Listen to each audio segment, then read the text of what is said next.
When we read the Bible, we think it's an old book, describing things that happened unnumbered years ago. As I tell you, it's contemporary. You read about the flood, you think, well, certainly that happened unnumbered. If it ever did happen, it happened unnumbered years ago. Well, this morning, as is my custom, I turned on the channel KFAC, that is a radio station. It plays through the day and night, 24 hours a day. Only lovely classical music, so you can read to that music. Only a few interruptions. On the hour, you've got a 5-minute bulletin and weather report. But between 9 and 10, always a lovely piano recital, as it were. The great masterpieces played by great artists. And so I can sit down with my Bible and read as I listen to the music. And the one interruption that came today was an ad from the Herald Examiner. And they're advertising this paper as the one paper in our city that gives the facts, only facts, not embellished. No frills, just plain facts, all facts. That's why we should buy that paper, because it can be filled with facts. Well, facts have overflowed the world like the flood. Man actually is run with facts, victimized by facts. It is in the imagination that everything lives, and not in its actuality, not in the fact. Unless imagination penetrates the fact, the deluge remains a deluge. We are now in the deluge. This is the flood. A man is in jail, that's a fact. And he knows he's there for X number of years, that's a fact. And he simply waits and hopes that in some strange way that he will get some early release from this confinement. He never uses his imagination, save in some violent way to get out, but to penetrate the fact. When in March of 1943, by using my imagination to penetrate the fact that I too was in prison in the army, but I didn't want any part of it. And so I simply penetrated the fact and saw myself in New York City in my own apartment with my family. And in 9 days, I was out honorably discharged in my apartment in New York City. So I wrote a friend of mine who was in the army. He was my age. He was a Freudian, a professional psychoanalyst. But Freud was his background. That was his schooling. And when I wrote him in detail exactly what I had done, I didn't mince matters. I told him exactly what I did. How as I simply physically slept on my little bed in the barracks. I imagined I was simply elsewhere, and the elsewhere was a definite spot in space, in New York City, in my apartment. And what I did, I could feel the bed, I could feel the things in my house. I went about feeling all the familiar objects in my apartment, and I gave them all the tones of reality and all sensory vividness to the best of my ability. And I touched everything, and it felt real. Then I went back to sleep, and then I told exactly what happened to me that morning. And then 9 days later, I was honorably discharged by the same man that had disallowed my application. He didn't answer my letter. Because in New York City, he used to come to my meetings as a friend. Because he was so convinced that the Freudian concept was true. But he said, I come to your meetings for this reason, Neville. We knew each other well. He'd come home for dinner, I'd go to his place for dinner, but he said, I come to your meetings because you turn my daily bread into the substance of fairy. I sort of like that, he said. But when I listen to you, I hold the chair and I put my feet right firmly on the ground to feel the reality and the profundity of things. You aren't going to take me away with you.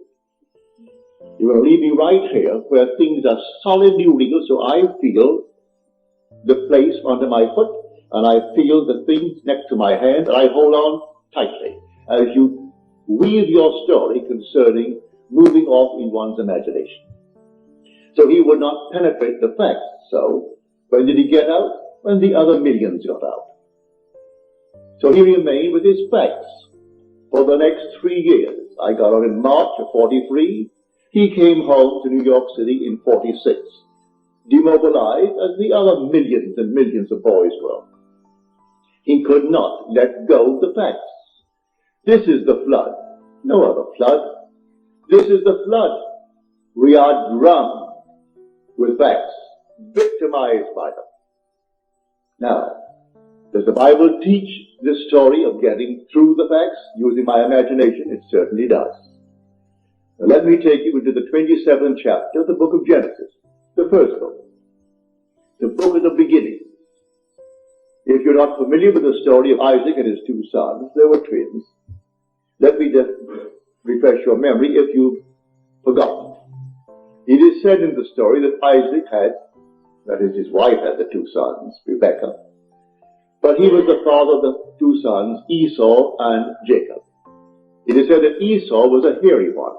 He came out first, and then Jacob came out second, and he had no hair. He was completely hairless, while Esau was covered in hair from head to foot. But he was the first. One was called Esau, and one was called Jacob, because he came out second and supplanted the other. Now we are told that when the father Isaac was old, and his eye was dim so that he could not see, in other words, he was blind, he said to his son Esau, I cannot see, and my days are numbered. I want you to go into the fields and hunt, and bring me some well-prepared, tasty venison as I like it, savory venison. We are told that Rebekah, who loved her second son more than she did the first, overheard the conversation between Esau and his father. And then because she loved Jacob and wanted Jacob to get the blessing, for the father feels his days are numbered, and he must now give his blessing to one of his sons, and the first one must get it. So the mother told Jacob what she had heard, and then suggested that we take one of the kids from the flock, and we kill it, and take the skins of the kid and put it upon you, so that you will have the appearance of Esau. Esau thought otherwise. He said, suppose my father discovered it. Then Jacob said, suppose my father discovered it. And the mother said, leave that to me.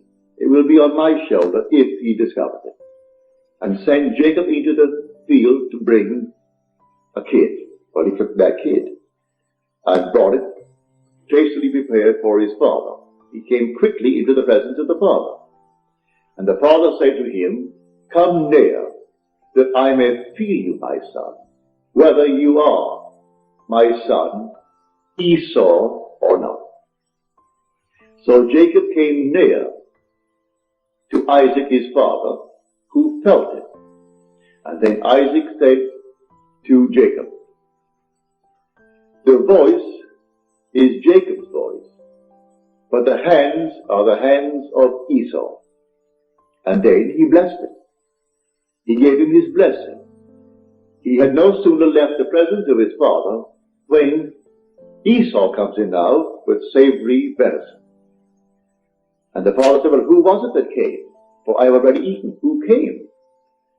And then he discovered it was his son Jacob who came with guile and betrayed him. But said the father, I have given him your blessing and I cannot retract it. And blessed he is.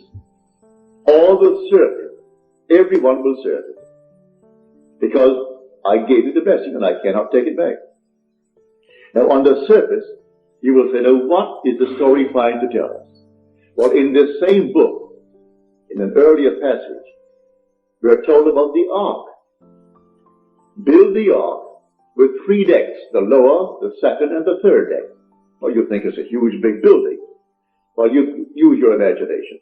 You can't conceive of any building that could house all the animals of the world in pairs, and all the so-called good ones will be in 7 pairs, and enough food to feed them for 40 days, 40 nights. Well, you just simply could not conceive of it. Nevertheless, that's the story. But there are 3 decks. The obvious thing is the facts of life. Then there's psychological interpretation of these so-called stories, and then the spiritual consummation of the story.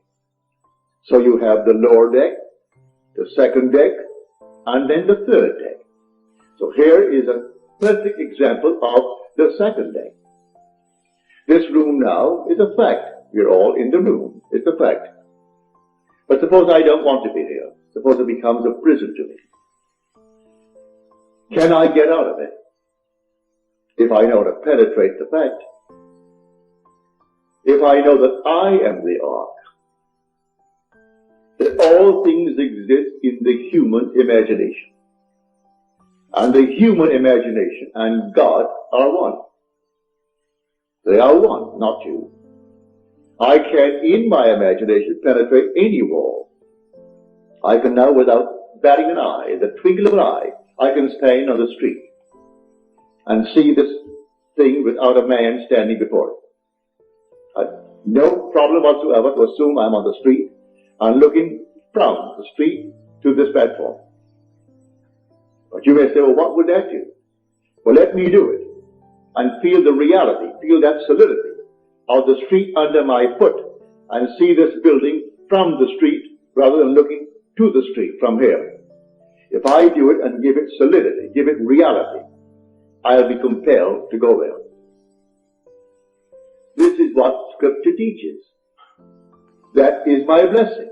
I can penetrate a fact. And penetrating a fact, I can stand wherever I want to stand in this world. Then the promise is made, wherever the sole of your foot shall stand, that I have given to you. I'm not going to make you a promise and not fulfill it. I've given to you if you can stand upon it. So I actually stood upon my apartment. I actually stood upon that floor. I felt the bed. I felt everything and gave it reality. My brain wouldn't allow himself to sleep in one place and assume that he was sleeping elsewhere, because that is a divided state of mind. He didn't want to become a split personality, and so he wanted to be completely coordinating. Well, he was coordinated, all right, for the next 3 years, all in one little spot in his barracks. And for 3 years he couldn't get out. Because first of all, he wouldn't try it. Because I turned his daily bread into the substance of fairy. And so he did not answer my letter. I reminded him a few times since. Why didn't you answer the letter? Well, first of all, it didn't make sense. And I don't believe, said he, that really what you did was the sole cause of your discharge. You always question it. Then I repeat it another time and tell him again what happened this time. Well, that would have happened anyway. You do it the third time. You do it the fourth time. Do you know if you did it 1,000 times, he will still say, do it once more. It will always happen as far as they're concerned. It just didn't happen because you did something. These things would have happened anyway. So why do you analyze people then? Then let things happen. We are not the creatures of circumstances, said a man who bears your name, for his first name is Israel. And Disraeli's name is simply of Israel, Benjamin Disraeli. And he said, man is not the creature of circumstances. Circumstances are the creatures of men. He knew how to create things, all in his imagination. So he said, you bear the name of Israel, but you don't apply the story of Israel. If you only apply it, because these things are taught us in Scripture. Scripture is not secular history. This is contemporary. It didn't happen thousands of years ago. The flood is on. And this is the flood. The whole vast world is inundated with facts, like this prominent paper. It's the evening paper, the Examiner. And they're proud of the fact they only print facts. They don't embellish it. No frills, only the facts. Therefore, buy the facts. Well, I can buy the facts. And they go all over the world to find frightening facts. I'm not denying that he didn't kill her. I'm not denying that he did not receive a sentence of X number of years. But when people ask anything of me, I'm not concerned about why it happened. What do you want? And I will simply apply my imagination lovingly on behalf of that request. I don't care what brought you to that state. I am here to simply get you out of the state. What do you want? All through the Bible, what do you want? He didn't condemn anyone. The woman taken in adultery, he didn't condemn. So what do you want? Go and sin no more. He didn't call the act of adultery a sin. If she called it, or they called it a sin, all right, call it a sin. Therefore, don't repeat it if you call it a sin. But sin is simply knowing what to do and not doing it. That's sinning. So if I discover what to do, to penetrate a fact, to go beyond the fact, and create a condition for myself, and dwell in it, and think from it, instead of thinking of it. For the great fallacy of the world is perpetual construction, deferred occupancy. Create and create in my mind's eye all kinds of lovely things I would like to realize, but I never occupy them. I do not penetrate the state and go right into it and give it cubic reality. But I know, and you know, and it's not difficult to understand why. The sense of touch is something we believe in more profoundly than we do in, say, the sense of sight, or the sense of hearing, or the sense of smell. I stumbled upon this one day in a dream. In my dream, I came upon this huge big pillar, a pile driven into the ocean. And the weight that it formerly supported was gone now. Only the piles remained. And I knew I was dreaming. And I figured to myself, if I held that pile, and I could touch it, if it seemed to me solidly real, what I'm going to do, I'm going to hold on to that pile. In the dream, I know it's a dream, but I'm going to hold that pile as solidly as I can and compel myself to awake holding the pile. Well, I did. I held the pile with all of my might. And I said, now, Neville, you know you're sleeping. You know that you're dreaming now. Awake. And I awoke in the water. I'm actually holding that pile, and I'm standing up in what formerly I knew to be a dream. It ceased to be a dream. It's real. I'm in a world just as real as this. Here I am holding this enormous pile, and it's in the East Indies, not the West Indies where I was born. It was in the East Indies, a very primitive area. And then some animal came down to the beach, strange-looking creature. And at that moment, I was panicky. And that moment of shaking emotion, and I woke on my bed in New York City. But I discovered that secret of feeling. So he said, come close, come near, that I may feel you, my son. He heard the voice. He said, your voice is the voice of Jacob. Come near, let me see really if you are Esau. And he did it by feeling. And so, lying on my bed one night, right here in Beverly Hills, many years ago, it must have been 14 or 15 years ago, I suddenly became aware that I am seeing what I shouldn't see. I am looking into the most marvelous interior of a plush hotel. It seemed that way to me. And so consciousness followed vision, and I found myself in the room. But I knew I was on the bed, so I came back to the bed. I'm still seeing the interior of this room, and I went back into that room. I came back again. I must have done it 12 or 20 times. It was fun, going into the room, and the room was just like this, real. Then I came back to the bed. Now, I said, I am now going to explore. Regardless of consequences, I am going to explore. And so, I went into the room. It seemed like a room 30 by 20 from the bed. When I entered it with the decision to explore, the room closed upon me and became a third of itself. Say it became 10 by 7. And I found it was a dressing room for a huge big suite. Beautifully done, but it wasn't yet occupied. It was there to be occupied, but the room at the moment, that is the suite, was not occupied. And I thought, well, now I'll go through the door. I didn't go through like some gossamer. I opened the door with my hand and I walked right through that door. I was solidly real to myself. Then I walked down the corridor. And the corridor that I walked down was intersected by the main corridor. And all the lights were on. And two ladies were coming down that corridor, the main one. But I knew this thing began as a dream. So I knew, well, all ends run true to origins. Therefore, if the origin is the dream, this is the dream. So I say to the ladies, ladies, this is the dream. This whole vast world is a dream. And then they were afraid of me. Who wouldn't be afraid of a man that suddenly appears on a place in your, I would say, walking, and tells you this whole vast world is a dream? You would think he's nuts, he's insane. And so they thought I was insane, and they got just as far as they could from me, and walked right next to the wall, duck style, one behind the other, and looking at me very suspiciously. Then I saw this object hanging from space, and it reminded me of a similar object I had seen in a friend's home in North Hollywood. So I say to them, look, see this? And I held it, and to my surprise, it isn't gossamer. This is not an after image. This is not a memory image. This is real. The thing is solid. Well, I held it. And by this time, they were way down. They took one great look as they looked back at me, and they darted into the main room. And here I am standing alone, holding on to this thing. I said to myself, Neville, you know this is a dream. The origin is a dream. The end is a dream. Come on, wake up. I closed my eyes to the obvious, and I held this thing here, and I couldn't. I opened my eyes again. I'm still standing there.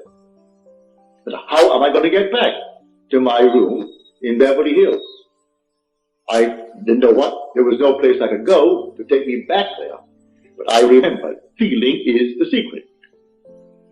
I'm holding this here now, and it's real. It's solid. I'm solid. They saw me. They heard my voice. And I walked on, and every step was solidly real as walking on here now. So I imagined that my head was on a pillow. When I could feel a pillow under my head while I'm standing, I suddenly felt myself in a horizontal position. And my head is on a pillow. And then, all of a sudden, I could feel that pillow. But I was cataleptic. I couldn't open my eyes. I couldn't move a hand. Couldn't move a finger. And here I am, a living being in a dead body. So I said to myself, well, they'll find the body tomorrow morning. And they've got to cut it up because I'm insured for a little bit. And to prove that nobody took my life, they have to cut it up to find out why he died. Always have to ask that question. And they'll give it a name. If they can't find it, they're going to give it a name anyway. So here I am, couldn't open my eyes, couldn't move my hand. In about 15, 20 seconds, it would seem much longer than that, my little finger, I could move it. And then I could move my hand a bit. Still couldn't open my eyes. And we were sleeping in a double bed. So I pushed my hand out, my left hand, and I could feel the warmth of my wife's body. Pardon me. At that, I knew I was back on my bed. In another 15 or 20 seconds, I could, with great effort, open the lid to my eyes, and here came all the familiar objects on the walls, on the bureau, and everything returned to consciousness. Now, I stepped into a world just as real as this. I am telling you, there are worlds within worlds within worlds, and they're all here right now. Just like turning on a radio, and you turn it ever so slightly, and you have a new wavelength and a new station coming in, bringing something entirely different, and they're not interfering with each other. And these worlds are all here now, and they're people, just as we are peopling this world, and they're just as real as this world. It's terrestrial. And it doesn't, you don't walk for it. I was on the bed. I seemed to walk into it. I would say, 10 feet away? But the same area permeated the bed, and the bed did not obstruct it. And that world into which I stepped did not obstruct the house that I lived in Beverly Hills. It's all here, the whole vast world. Worlds within worlds within worlds. So I tell you, facts or the flood. That's the deluge. There was no other kind of flood. We are actually inundated with the facts of life. And these facts, we change them every day. Today, this is the cause of so-and-so. Tomorrow, that's not so. It's another cause we found. And then the next day, another cause. But while we haven't found the next cause, we believe that to be the fact. And we worship the facts. So I tell you, all things are in the human imagination. Man is all imagination. And God is man. And exists in us, and we in him. The eternal body of man is the imagination. And that is God himself. There is no other God. It's all your own wonderful human imagination. And the one thing the whole vast world aches for is the awakening of the imagination. And when it comes with the birth of the promised child, which sets a man free from the horrors of this world we call the world of nature. For nature is simply that principle on which depends the sameness of forms in transmitted life. And so the thing goes over and over. Haven't you observed a year that at a certain time of the year, money is tight? All of a sudden it flows, and then at a certain time of the year, it's tight. Why? It's a habit.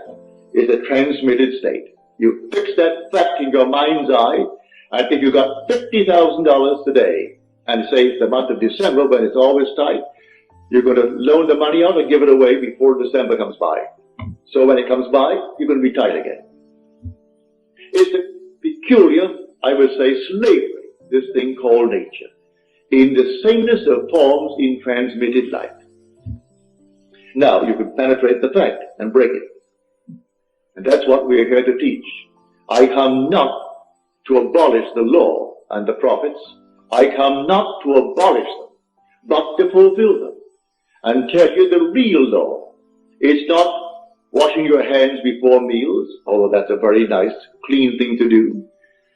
It's not giving certain diets, doing this, that, and the other. He explains that the entire law is psychological.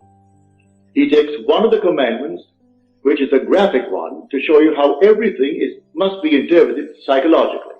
He said, you have heard it said of old, you shall not commit adultery. But I say unto you, any man who looks lustfully upon a woman has already committed the act in his heart with her. But what man hasn't? What man has not violated that? So he tells you the whole thing is a psychological thing. You can't restrain the impulse because you may restrain it based upon 1,000 different reasons. Maybe you are afraid of the consequences. Maybe you are afraid that someone will find out. Maybe you're afraid of this, that, and the other. But the impulse was there, and he tells you the impulse was the act. Well, if the impulse was the act, then creative acts are imaginal. For it was an imaginal act. So I have to observe my imaginal acts. For the imaginal act is a fact. It's going to actually become a fact, and then confront me. Here was a lady in San Francisco. She said, my brother, and she said to me, I think he's innocent, but I do not know the facts of the case. But he was given 6 months at hard labor. He was in the army. And I don't think my brother should get 6 months hard labor in the army. I said, you want him out? He said, certainly I do. And I said, I'll tell you what, that you may try it, so you can give all praise to yourself and not to me. You do it. But what must I do? Well, if he was out, would he come home? Oh yes, he'd come straight to my place. All right. And if he came to your place, what would you do? Well, she said, I would throw my arms around him and kiss him. Feel him. I said, all right, do that. When you go home tonight, sit where you would normally sit, and just imagine that your brother is there, and that you have thrown your arms around him, and you're holding him, hugging him, and kissing him. The next Sunday morning, in my meeting in San Francisco, that woman could rise and tell this story. She said, I went home, and I imagine I heard the doorbell ring. And the doorbell is downstairs. I have to run down one flight of stairs to answer that door.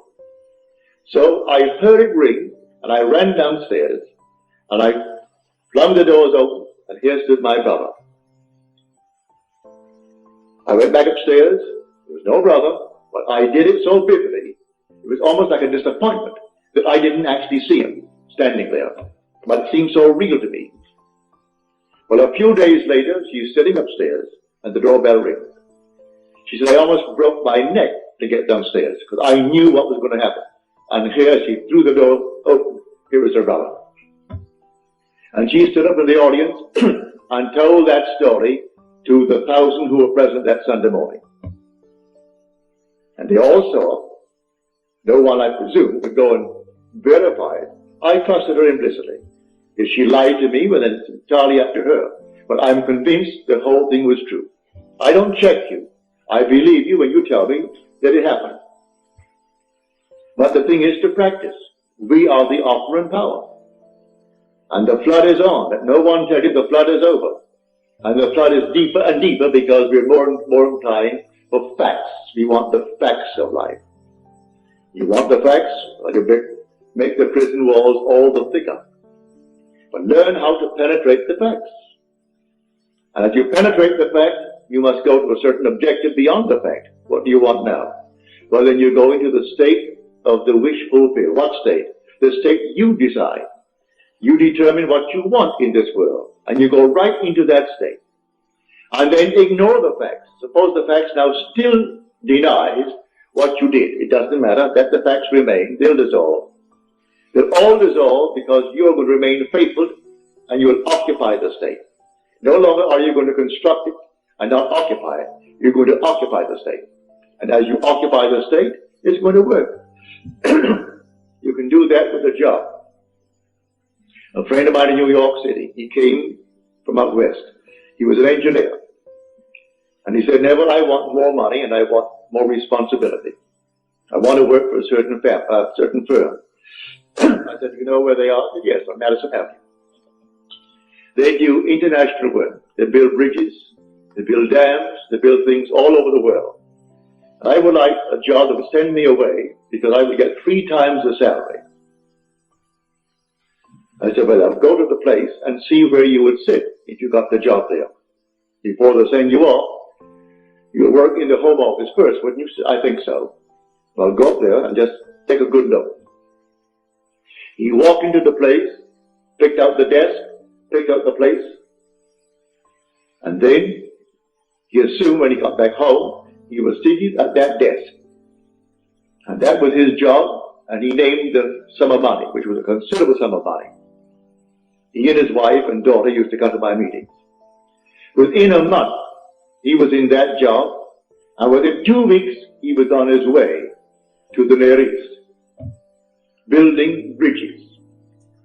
Unfortunately, in a way, he did not live very long. He was a young man, but in about 3 years, he was gone. Heart attack, and he was gone. But then he would have gone anyway, whether he was here or there. For we come on time and we go on time. But at least before he departed this world, he found a principle, which he will carry with him into the next world. For there is no death. He is restored to life in a world just like this, clothed in a body just like his, only young. Young as he was then, he'll be younger. But he has at least the memory of what he did to get what he wanted, and it worked. And so now he goes with the principle in his mind's eye. So when you tell me that your dreams, and that you in your dreams are applying this principle, like the lady tonight, she is here, she told me her dream. I asked her to write it out for me. But right in the dream, she's actually discussing with others this principle of imagining, and how you imagine a certain state, and you produce it into this world. And that there's nothing in this world that dies. All things are restored to life. And she's carrying on this conversation in her dream. Well, to me, that's most flattering and very thrilling. When you can carry it beyond into what the world will tell you is a state where you're not in control of vision, that you are simply the slave of vision rather than its master. You don't direct it, you simply follow it. Well, she didn't follow it, she directed vision. And when you get to the point that you can direct in what they call a state called dream, where you are not supposed to be in control, you're simply the victim of your vision. But she is not the victim of her vision, she actually controls the vision. And so the day will come, it's inevitable. We all take off the garment. But I tell you that you're going to find yourself completely restored, instantly. Not waiting for anything, instantly restored. In a terrestrial world, with problems that you have failed, but you'll know how to solve them. You will solve the problem because you know the principle. So the flood is on. The whole Bible from beginning to end is contemporary. Jesus is not something that died. He's something that lives within man. He is dwelling in man. God himself came and comes into human history in the person of Jesus, in you, in me, in everyone in the world. And the day will come, you'll know it. And you are the Lord Jesus. But asleep to what you are. The day will come, you'll be completely awake to the fact that you are the Father. And then you'll know. I've been asked, why do you express it all the time? It's important, it is so important. But the Father is the most important part of Scripture. The most important part of Scripture. Well, I can have all the power in the world and yet not know I'm God. I can have a sense of awareness where there is not a thing in the world of myself and yet not feel that I am God.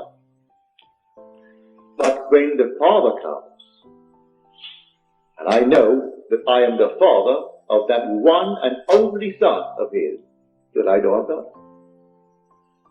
There's no other way to know it. If I have power that I could destroy the universe, I still wouldn't know I'm God. And if I was completely aware, as I was in 1926, when I, reading a book, it fell upon my chest, it must have been not more than 10 o'clock, I woke next morning, it's 9. And I had not turned from left to right in the entire interval, because the book was still on my chest and the light was still on my bed. And usually in the course of a night, a man turns often from side to side. How often I do not know, but we all do. No one goes to bed on his back and remains there for 9 unbroken, or in this case, almost 11 unbroken hours. So I went right down into a deep, deep sleep in a trance. And in that state, I became infinite light. There was nothing but light. And I was it. There was no circumference. I was the center of it all. No light outside of this light that I am. No sun, no moon, no stars. But nothing outside of the being that I am. I was infinite pulsing light.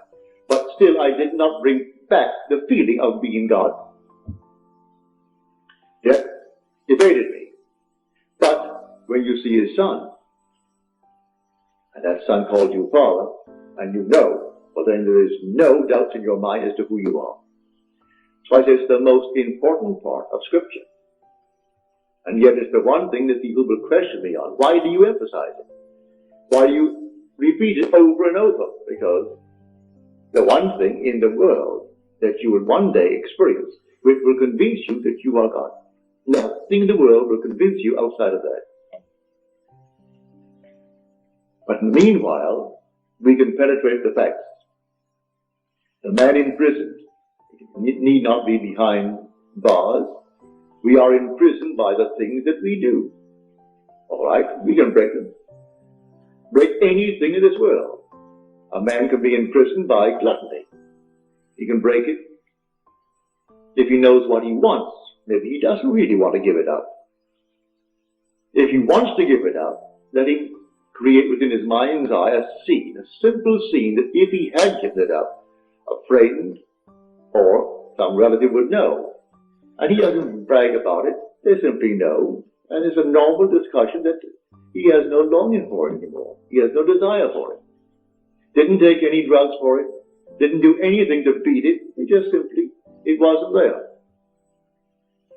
Like certain taste that we have in this world, all of a sudden, you've had it, you've saturated yourself with it, and you don't want it anymore. All things are acquired.